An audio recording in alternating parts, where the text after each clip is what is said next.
like trying to discredit the Yellow Vest by saying that the Yellow Vest is a dangerous and violent movement is quite pathetic because it's based by citizens, it's organized by citizens. And if you are disagreeing with the system and you're starting to really feel that there's something wrong in the way we are depicting reality and the way we have been divided for years, and you're welcome in the Yellow Vest. If you're just losing once or twice, you're like, okay, fine, I'm not good. But when you're losing for years, and then you're suddenly starting to lose your dignity and you're starting to lose your privilege and you're starting to lose your everything that has value for you, you come to a point where the first thing that you have to do is to basically freeze. We don't need you. We are the power. We are the one producing value. We are the one making everything happen. We are the one making these whole things existing. Like those people who claim to be the power are just stealing the power from us. We are the powerful. We are the employers. They are the employee. But they actually make us believe that they are the employers and we are the employee. They are scared about us realizing that we are powerful. Let me repeat again. They are scared of us realizing that we are powerful. Okay.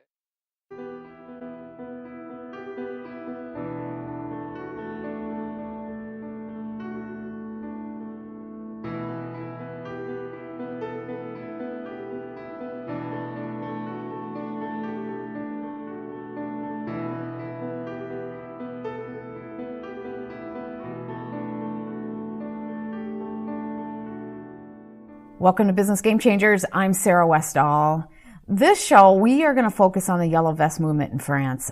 I have been told by many people and things that I've been researching that what's happening on the ground is very different than the way the media, surprise, than what the media is telling us. So I have a person who's emerging as one of the leaders of the group. His name is Romain Light. He's a French citizen, and I have an interview from France. Now, he's going to say he is not one of the leaders. He's just, nobody leads the movement. He's just a dad. And I would say that, you know, they don't want to have leaders. They want everyone to come together. And he talks about that. But he really is emerging as one of the leaders in this movement, and he gives insight onto everything that's going on with the movement, what their objectives are, why the elites are so afraid of this, because there is almost 10% of the people in France that are participating in this movement. And as you know, anytime you get this many people participating, it can easily turn into a revolution that takes hold, instead of just a protest or just, you know, disgruntled citizens.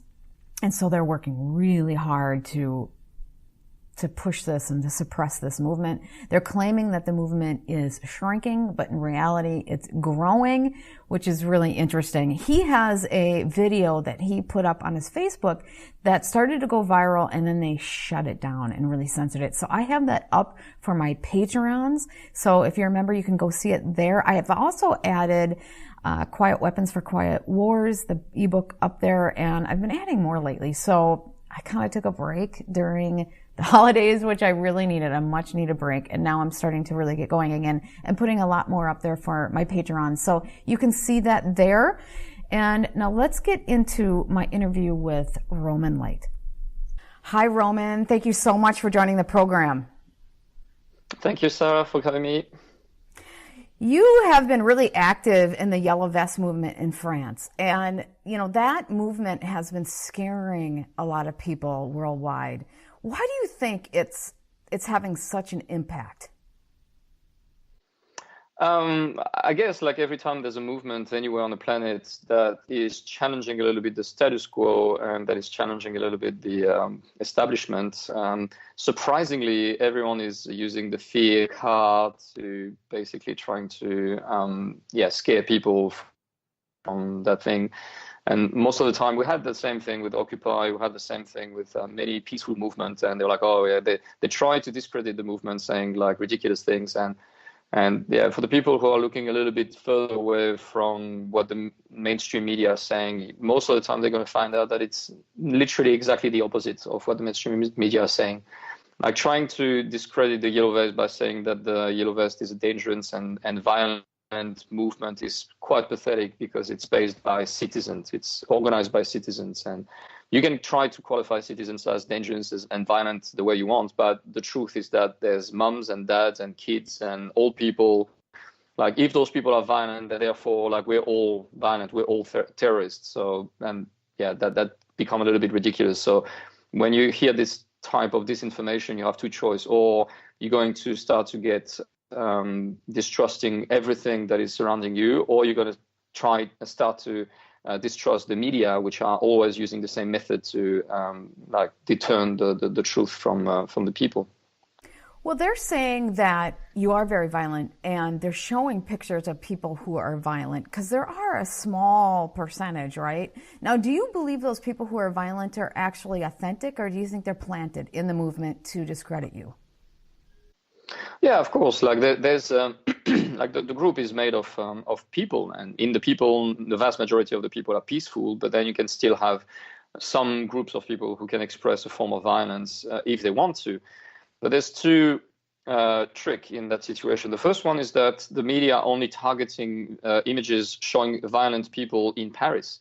Like, Paris is not France. Like, Paris is a part of France, and when you pay attention and you're starting to see that the violence is always happening in the same place, you can start to question a little bit if this violence is genuine. Or because if you could show people getting violent all across the country, you could maybe starting to say that there's something wrong.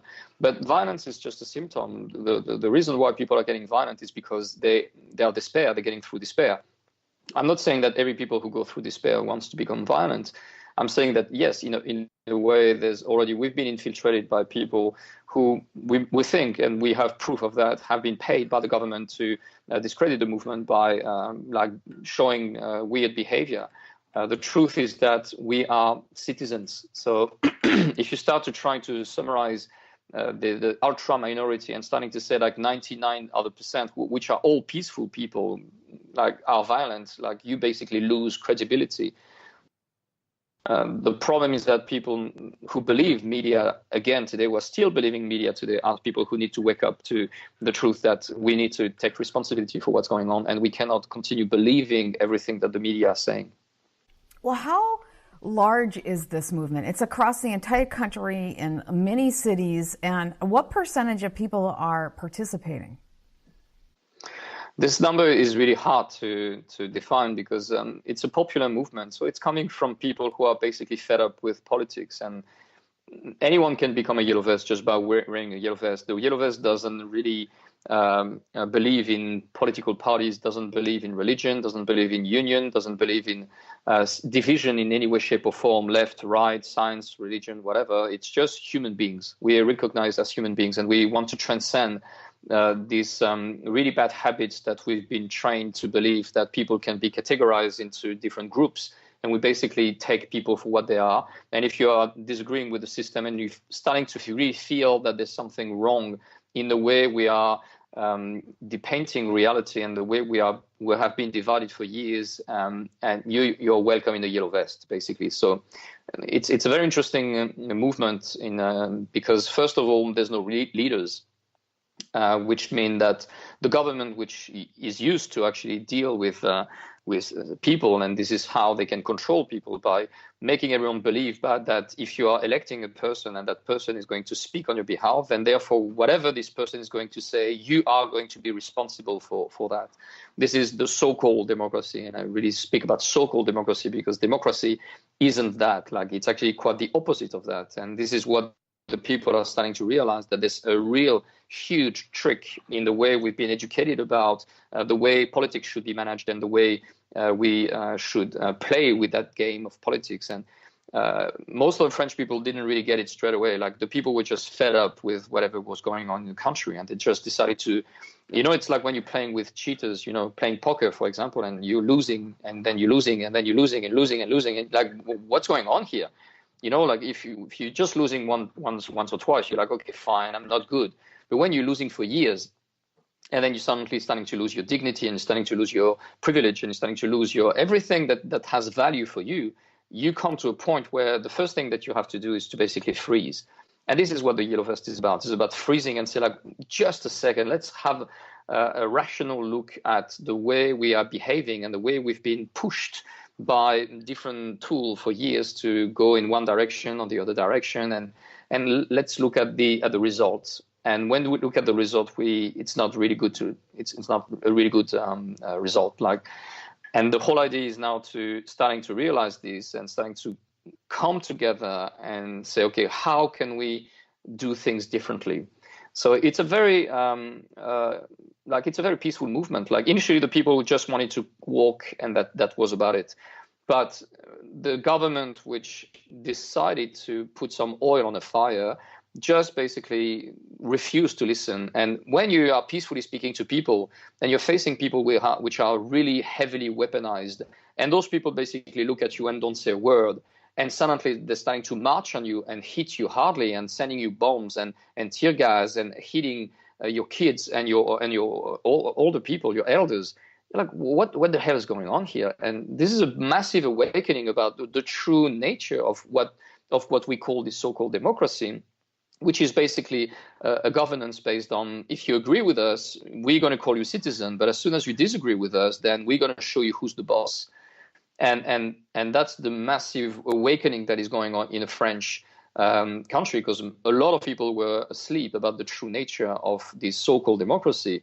But when they saw that just by walking outside peacefully wearing a yellow vest, suddenly you could be surrounded by cops who, just because they received the order, could start to hit you and to arrest you and to do things which are going against all the international laws. People had to wake up to there's something absolutely going wrong in this system. The Geneva Code, yeah. Now, I heard that some of the police officers and military were actually siding with the citizens and standing down. Is that true? One of the most important survival tools of all time, this incredibly lightweight sleeping bags has the power to protect you from the number one killer in a crisis, exposure to elements. This emergency bag also reflects 90% of your body heat back to you thanks to its durable space-age material. This ingenious device helps you keep practically anyone warm and dry in bad weather. Look for the links below. You can also get, as an additional item, this combo pack. It's an ultra-powerful police-grade 18% pepper spray with an ultra-discreet 3 million volt stun gun. I am getting these for every one of the women in my family. I believe we should all be carrying this for self-defense. And with gun laws becoming stricter than ever, what a great option for women in your family or even men in your family to be safe. With purchase of any other item, you can get this for only $29. So click the links below to find out more information. It's really hard to define again, because and especially for me, I'm not only speaking from my own perspective. There's no leaders, as we said, no one. We are basically recognizing that we need to change all those bad habits that we had for years, to claim that people could have a better knowledge than anyone else, that people could speak better than anyone else. Each individual just recognize its right to express its own truth. And this is the spirit of the Yellow Vest. In regards to what the cops are doing, my position in that space is to, every time that I'm facing a cop, I'm like, brother, we are citizens, both of us. We are brothers and sisters. We are parents. We are caring for our lands. We love each other. And the only thing that separates us is the identity. And you believe that your identity is to be a cop and to follow orders. My identity is to believe that I'm a free man and I deserve respect. And when I'm having to deal with a government that doesn't respect my basic right, it is my duty to step out and to stop.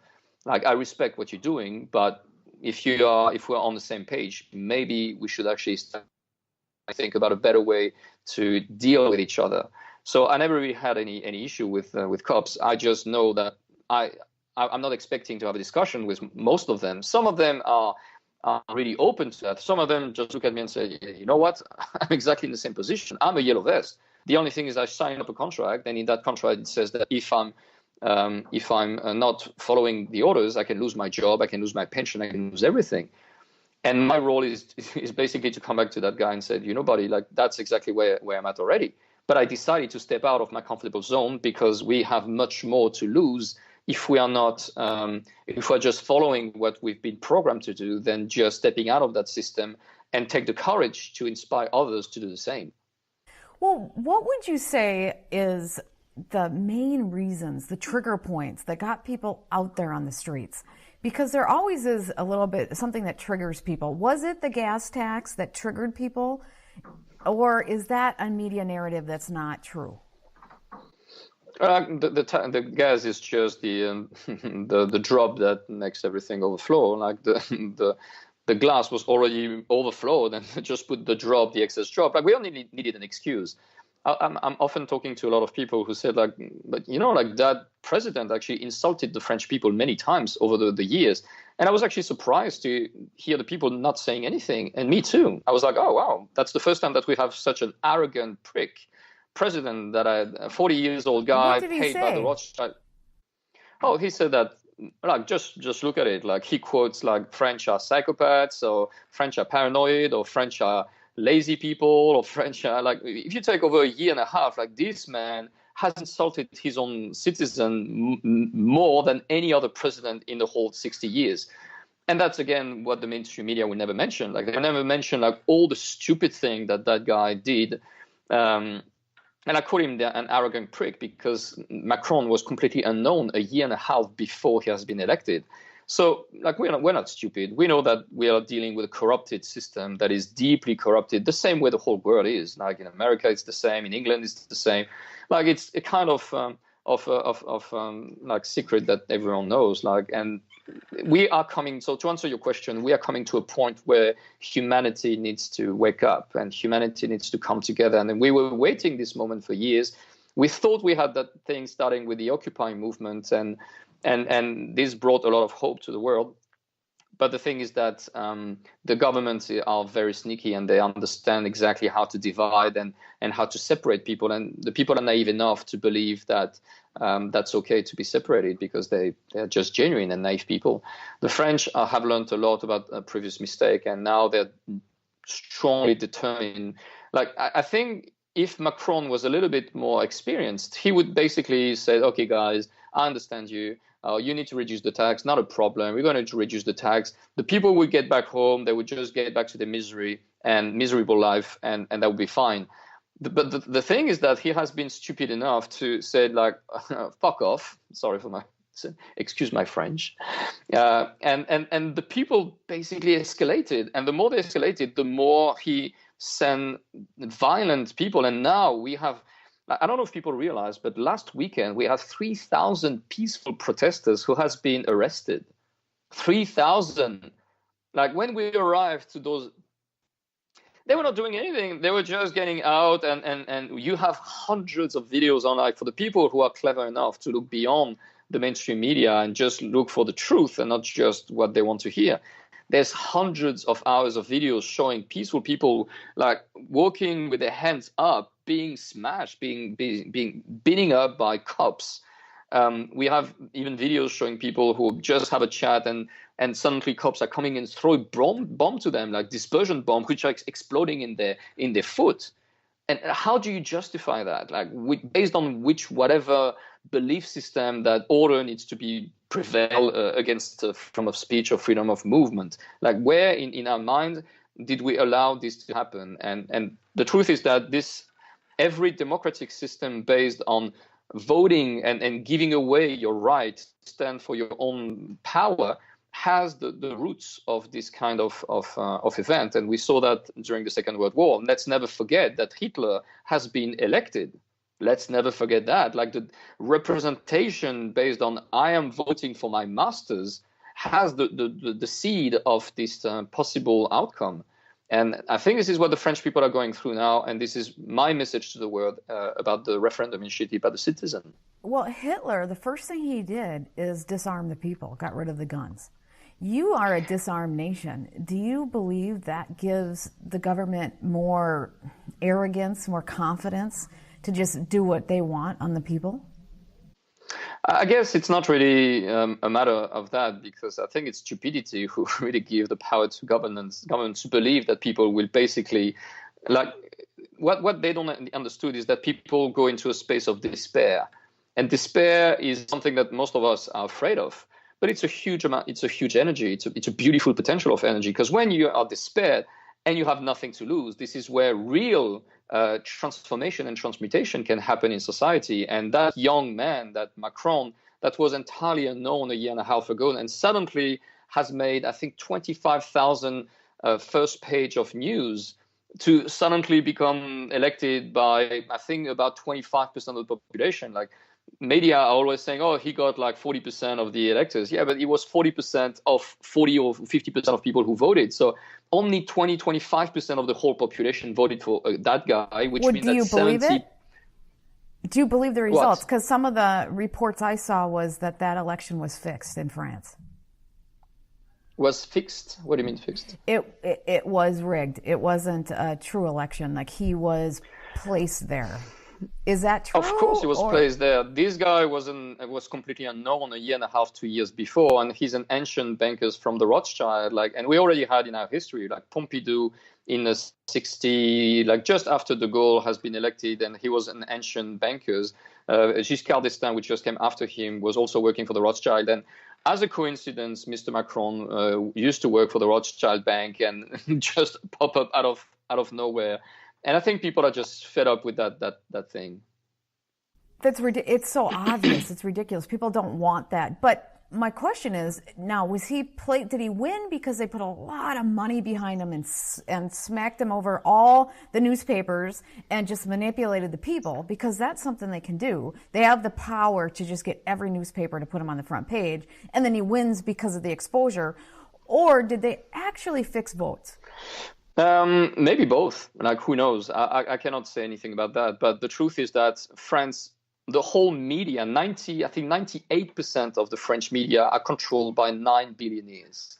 When you said that, you said everything. That's the end of the story. If 9 billionaires are controlling the media and they decide to put that type of guy in power for whatever reason, because this is fitting their agenda, then like, people are not stupid.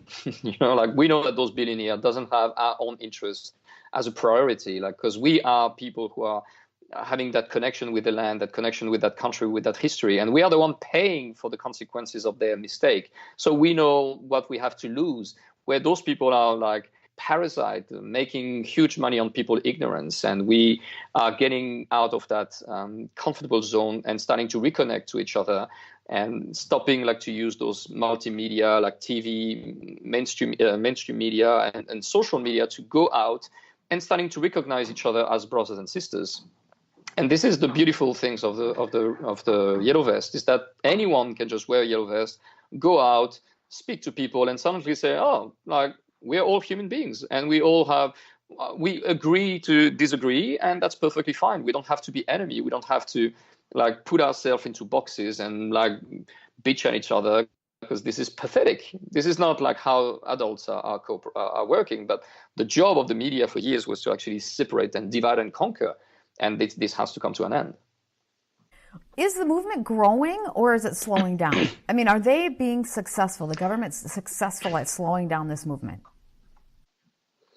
So the basic answer is, it is time now for people to systematically take the opposite of what the mainstream media are saying. So mainstream media are saying that this is slowing down, so therefore the movement is growing. That's the truth. Like, until the people realize that the mainstream media are fake news machine producers, until the people realize that everything that they're saying is organized and controlled by wealthy people who have absolutely no interest for all of us to be happy and free, then whatever they're going to say, basically do the opposite. So to give you a number, the first time I went to a movement, we were probably like 2,000 or 3,000 people in the street. Last time that I've been there, in one city, I'm just talking about one city, we were probably 6,000 or 7,000. And only a question of months. So we doubled in about a month's time. But if you're listening to the media, they're like, oh, look, Paris is empty, so therefore the movement is slowing down. What they don't tell you is that now they put cops every Saturday. They put all the cops for the last 2 months every Saturday surrounding the Champs-Élysées and all that space. And now you cannot even go to the Champs-Élysées with a yellow vest or even with a glove. If you have a glove, they take the glove from you and they block you from going anywhere. And then they can film and say, look, there's no one in the Champs-Élysées, which is, again, pathetic. Like, first of all, it's trying to reduce the Yellow Vest movement, which is, I think we have about 2,000 points all across France, and trying to reduce the 2,000 point into one place, which is the Champs-Élysées. And the second thing is like, oh, look, like we blocked everyone to go in the Champs-Élysées, and now look, there's no one there. Here we go, we succeeded. This is pathetic. This is like this is absurd. Does it almost feel like a brutal dictatorship where they won't even let you voice your opinions or concerns in a peaceful manner? The true question behind all this is, over the last 200 years, we never tried anything different than associating election with the right to choose our masters, because that's the way we should reprogram ourselves. We've been programmed to believe that democracy is the right to choose your masters.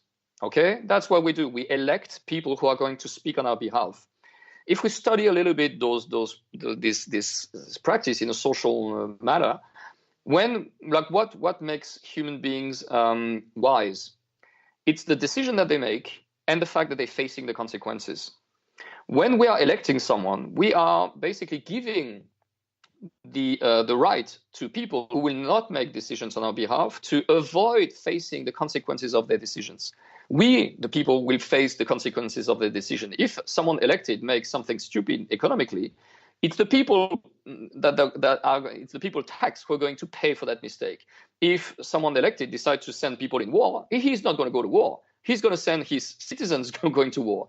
And we never really question, like, in a natural way, like someone that is constantly doing the same thing over and over and over again and never learn from the mistakes has a clinical terminology. It's called a psychopath. So we need to come to the conclusion that the representation democracy based on I'm going to elect someone to make decision on my behalf is a machine to produce psychopaths, because those psychopaths will never face the consequences of the decision that they're going to make. And if the only consequence is that, oh, I'm not going to be reelected, but you know what, by the way, I'm going to be employed by all my friends and I'm going to sell my services to all the private and public businesses, those people couldn't care less about your interest. And we need to stop like hiding ourselves behind those fake illusion that system is okay, because there's many other systems that could work 100 times better than this one. But until we go to the point where we are agreeing to question that system, we'll still believe that, you know, that's the best we can do. But the truth is that democracy, which is coming from the word demos, which is people, and kratos, which is the power to the people, the democracy should be the right to vote your laws instead of voting for the person that should vote your laws. We should have the right to vote your laws. And what most of the people will answer, oh yeah, like there's basically two objections. The first one is that, oh, it's impossible to manage, like, let's say 65 million people who want to vote their laws simultaneously. I said, yeah, well, until the invention of radio station, I could have agreed with you. But since now we can transfer information wirelessly, we could easily organize like national referendum, and people could actually vote their law by themselves. Like TV do that job. We're spending our time voting for X Factors and the Bachelors and irrelevant and ridiculous things. But voting our law, no. And this comes to the second objection: is that people are too stupid.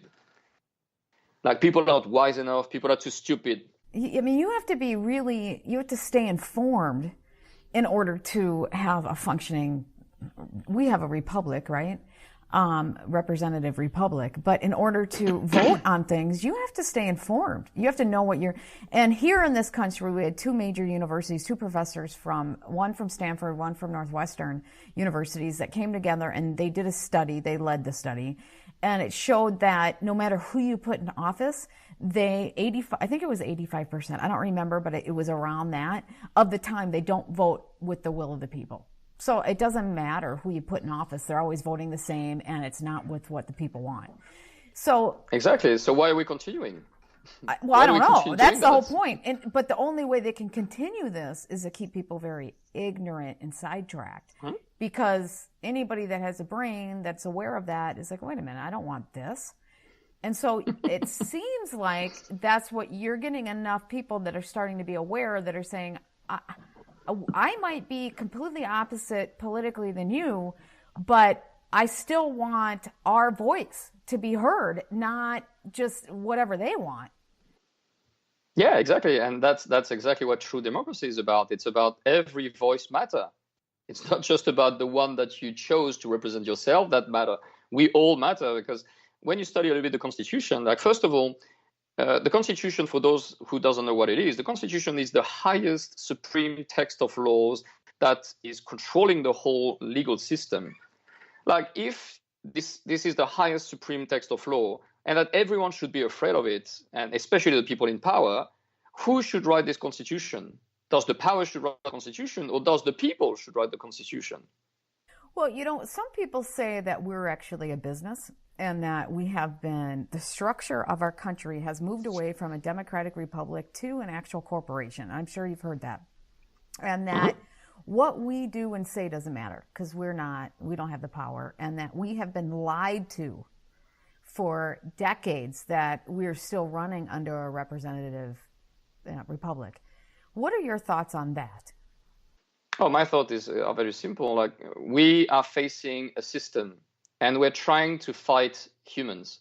So we as a human is fighting a system. So what is happening is that when we're trying to move away a president like Macron or Obama or Bush or Trump, like what's going to happen is that the system is going to provide another puppet. So we are fighting the wrong enemy. The wrong enemy is not the puppet, it's the puppet master. And as the puppet master is hidden behind like a fog and the system itself, like we should attack the system itself. So how do we attack the system itself? Cutting the string. How do you cut the string? By removing the system, the structure that the system put in place, which is the Constitution is written by the people who should be afraid of it. And that is in the rational way, say, wait a second, there's an absolute conflict of interest. The people who are in power, who should be afraid of the Constitution, are the one writing what is there to limit their power. Like, this is so obvious. This is so pathetically obvious that people like are arguing about immigration and racism and blah, blah, blah, and say, wait a second, what about people, the citizens, are writing the Constitution? Like, how could we, like, this is such a simple idea. This is such an easy and obvious idea. Like, instead of fighting against, like, are you pro-vaccine? Are you pro-Trump? Are you pro-immigration? Or blah, blah, blah. So are you pro getting back the power? Are you pro becoming politically adult? Are you pro being politically powerful? Yes or no? Like, normal people would say yes. Some people would say, no, I feel I'm too stupid, or I'm ignorant, and blah, blah, blah. And this is where all of us should say, yeah, of course you're stupid and you're ignorant, like all of us. But all together, we become powerful.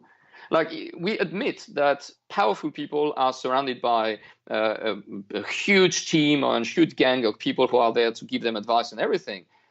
And the point is that, okay, if we do that, what about extending that team to the whole population?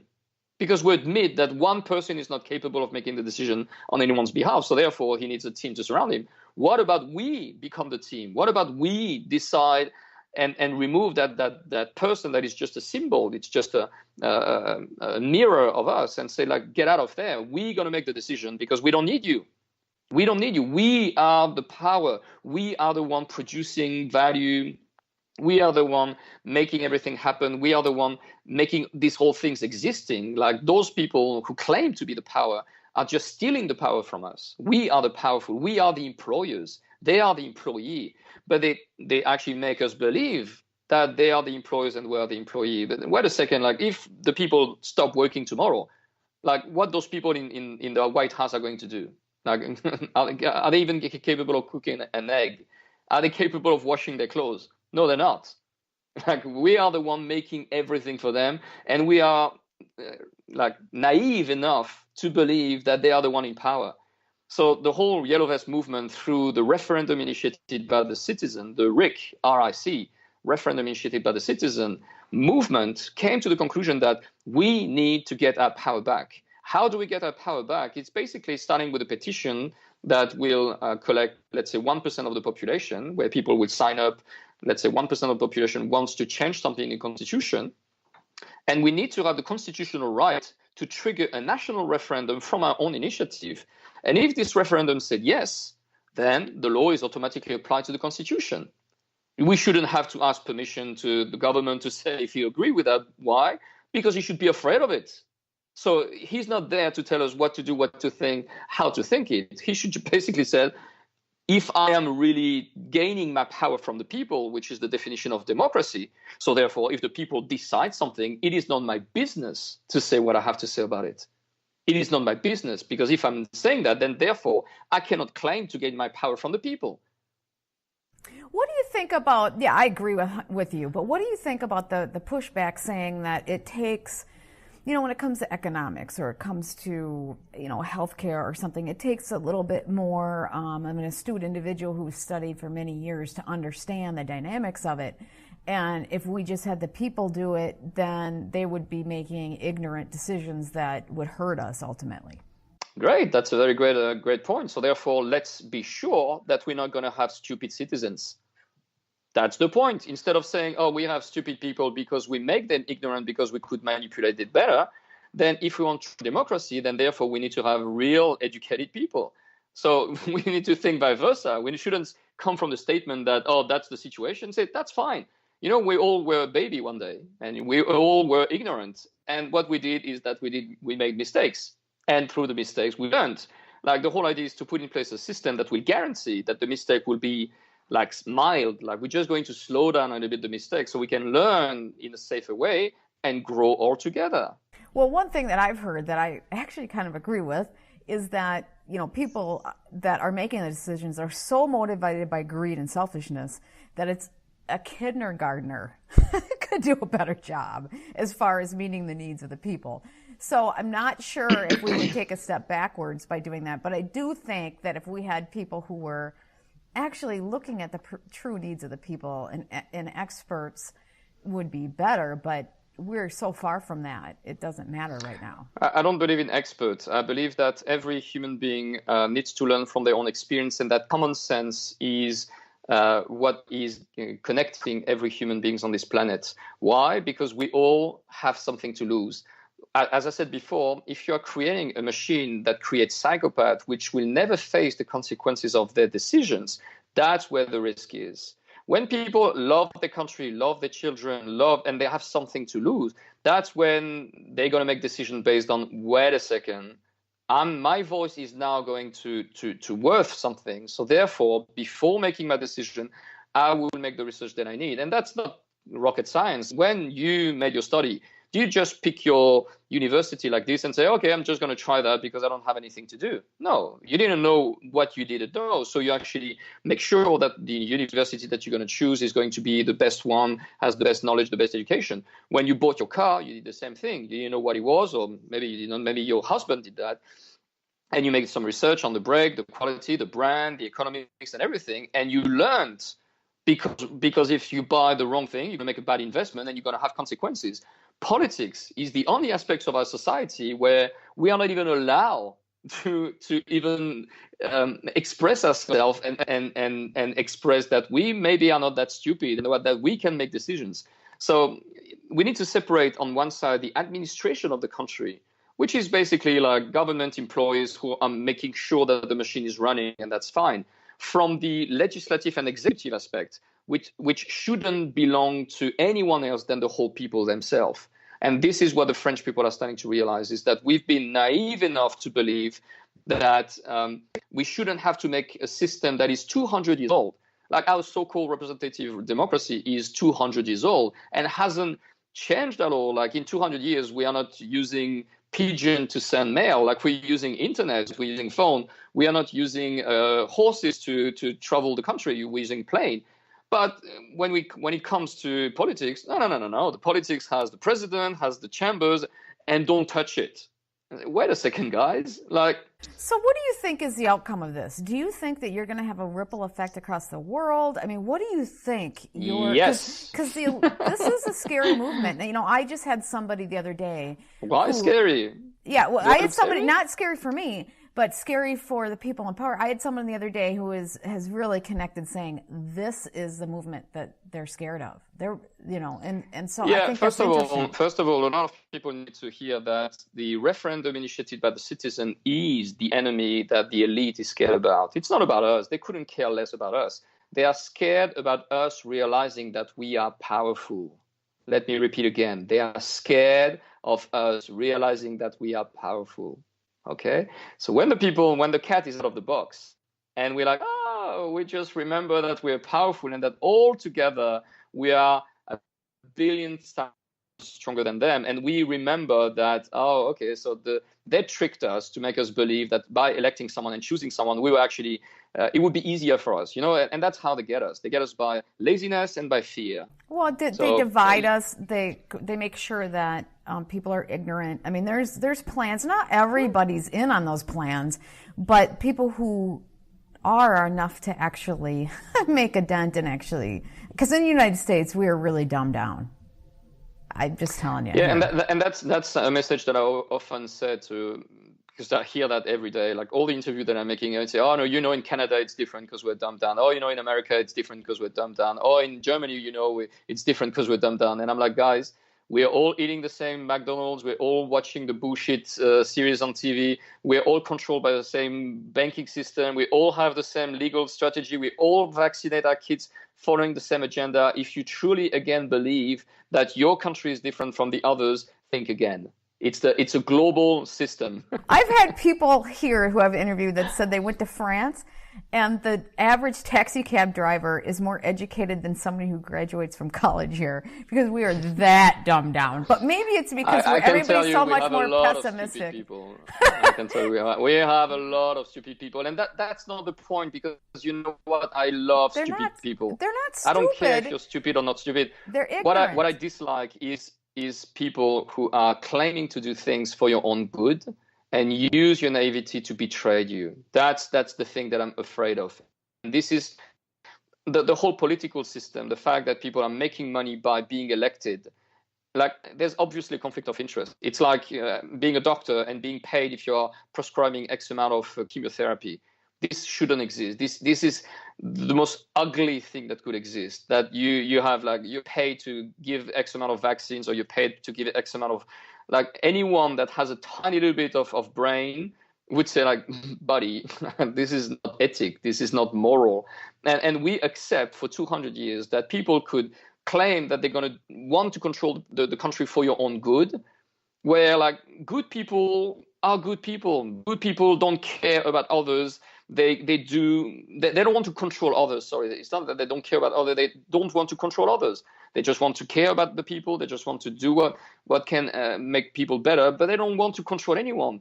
To be in the mindset of believing that you are clever enough to control the country, or you are wealthy enough or wise enough or strong enough, actually only mean one thing, is that you have an ego that is bigger than all the French like citizen, which is like quite big already. Like, who can actually pretend representing all the other citizens out of crazy, insane people? And we don't, this is so obvious, this is so logic. It's like, that war that I often hear between feminists and men saying, oh yeah, it's because of men that we are enslaved, blah, blah, blah. I say, oh yeah, why? How do you do that? Oh, because, like, all the rich people are men. I said, like, the rich people are psychopaths. All the ultra rich people are psychopaths. Like, okay, we have more psychopaths mass men. Yes, I agree that. We have more men that have that ability to sacrifice everything that they have and everything that they know to reach that point where they're going to have more and more and more and more and more and more until they don't even know what to do with it. This is not normal. This is not okay. This is not something that people should look for. And a woman should be proud to have less billionaires on the planet, like saying, oh, we are less psychopaths. But instead of doing that, they're like, oh, we want to have the same amount of crazy people. Say, okay, just do it. Just try to become a billionaire, and you're going to see how miserable your life is going to be. Because life is not about being billionaire. No, life is about being human being. So now the leadership, you say that this movement doesn't have leaders. But there are certain people that are constantly being put in front of the mass media as leaders of this movement. What do you say about that? Yeah, that's how media works. Like, media operates exactly how the government wants them to operate. So they're like, okay, find me someone that I can talk to, so I can make everyone believe that if I can convince one person, everyone should agree with that. But as I said, the cat is out of the box. So now every time that they're trying to play that game of saying, oh, we found the guy that is going to talk for the name of the Gilets jaunes, say, fuck off. We don't recognize that man. Okay, he doesn't speak for me. He doesn't speak for us. Like, so the media are going to play that game and trying to create some leaders. And some leaders are doing a great job. The ones who are doing the best job are the ones who are saying, I am not a leader. I'm not speaking on the behalf of anyone except myself. If the guy starts to say that, then he will at least have my respect. He doesn't have my vote, but he has my respect. Well, because a lot of people are saying you're one of the emerging leaders, but they maybe just like the way that Me? you speak they like the way that you speak for the movement, but you would say that you're not a leader. You're just one of the people that are active. When people are asking me who I am, I'm a father. That's all I am. I'm a father. I have 2 beautiful daughters, and I'm just done waiting for someone to change the world. So I'm just getting out of my cave and try to express my years of research about everything that is possible to create a better future. And if it resonates with you guys, just join the team. That's it. Because we're all educated to find excuse, I can't do that. Again, as I said, the system got us through laziness and fear. So fear of not being good enough, fear of not being loved, fear of losing something, and the illusion that it's going to be too hard. You're not going to get it. It's impossible. And I'm the kind of person who every time that I hear, oh, you're not going to make it, say, oh, yeah, okay. So you give me an opportunity to prove you wrong. That's the way I've been programmed. So I had an interesting life that brought me to do a lot of different things in the alternative reality, research in physics, in health, in religion, spirituality. I basically try to understand the world through my own perspective.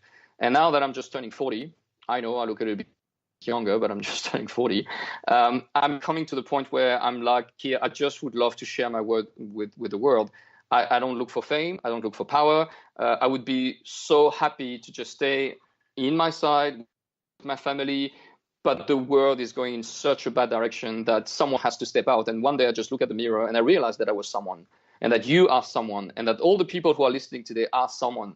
And the only difference between the people who are staying home and watching TV and hoping that someone is going to do, and people like me, is that I realize that I'm someone.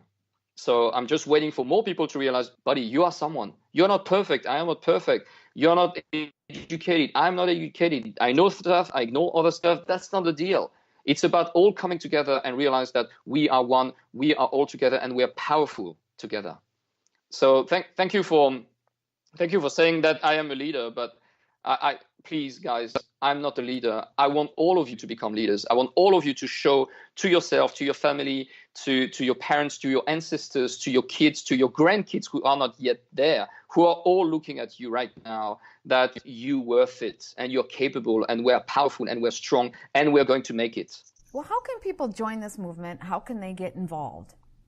I actually made a few videos giving many different things that people can do. So basically, a lot of people have contacted me from America saying, oh, yeah, here we have this problem with Bernie Sanders and Trump and liberals and Republican and blah, blah, blah. And say, guys, the problem is that you believe that this is a problem. That's not that. It's that you believe that narrative that, oh, we need to divide around all this. The point is that, okay, what is the spirit of the Yellow Vest? First, peaceful protest. So whoever wants to bring violence into the protest isn't a part of the Yellow Vest chart. The second point is we are recommending smart civil disobedience. So smart civil disobedience is that we understand that the system works by money. So we basically are going to attack the system on the money aspect to make it weaken him until he's going to listen to us. The third aspect is that we don't recognize any religion, any politics, any political party, any union, anything that is dividing us. There's no question of white, black, yellow, rich, poor. We are all together. So there's no separation. And the fourth point is that we all only want one thing, the referendum initiated by the citizen. So the referendum initiated by the citizen, which has been developed by a French teacher for 10 years, which is something that is already used in many countries in the world. Like Switzerland has that referendum initiated by the citizen, and they are perfectly happy country. There are many countries who are using it in the world. Slovakia used to have one, and again the government reduced the referendum initiative by the citizen. Switzerland did the same. Italy has a form of referendum initiative by the citizen for some specific aspect, and the French people are coming to the point where we want the constitutional right to trigger national referendum from our own initiative in all matter. Executive, legislative, international treaties, constitutional. Okay, we don't want to have to beg to be listened. We want to be the one capable of imposing the truth to the power, because as long as we are not capable of imposing that power, we will recognize that we're powerless. And this is not true. We are the power. So as powerful people, we need to behave and act and have the legal structure, the legal instrument that will allow us to impose that to the power in place. Is there a website people can go and learn about what this initiative is, what the referendum is, those kinds of things? So you can find my YouTube channel called Referendum by the Citizens, I think it is, a YouTube channel. The best way to find me is RIC, R-I-C, Referendum Initiated by the Citizen Roman Light on Facebook. This is where you're going to find most of my content. I also created a Twitter, but only 2 days ago, so I'm a newbie on Twitter. You have to understand that I wasn't prepared at all for what's going on. So people who think I'm a leader, like guys, think again. I'm just a simple guy who were like just doing his stuff on his side and silently step up. And my only skill is that I'm speaking English. Like that's like not most of the people speak English. And I made a lot of research in many different words. You have more than English skills, so give me a break. I will put the links. My superpower is that I'm speaking English, and I want to give power to people. That's my message. Yeah. I want people to remember that we are amazing, that we are powerful, no matter where we are on Earth, and that we are going to change this planet. Then let's fix the underlying problems and not worry about what part of the spectrum we're in. Let's stop being divided. Let's unite and fix the basic problems. There are so many basic problems. Which is our powerlessness. Yes, it's really important for the people that the political powerlessness of all the citizens of the planet is the reason why things are going wrong. The problem is not that the bad people are doing bad things. The problem is that the good people cannot do good things. Exactly. So it is time now for good people to stand up and say referendum initiated by the citizens. So a good initiative, a simple initiative is to basically buy a yellow vest thing, write referendum initiated by the citizen, RIC, on your back, OCR, by the way, there's also the citizen initiated referendum. So this is something that is well known in the English tradition. RIC, OCR, whatever, on your back, and use it every day. You go and do your shopping, you wear your yellow suit. You go to see families, you wear your yellow suit until people ask the question, what this bloody RIC is about. RIC is the constitutional right to trigger a national referendum from our own initiative. If anyone can prove myself that this is not the solution, I'm happy to hear that. But I think today is probably my 20th interview in 10 days. And so far, I said the same thing over and over and over and over again. And every time people are like, you know what, I cannot disagree with you. It's impossible to use rational, logical argument to say, no, I'm pro people being powerless. Because it doesn't make any sense. And we saw the results of what it brought to our civilization. Well, thank you so much for joining me today. I really appreciate it. Pleasure. Thank you. Thank you for inviting me.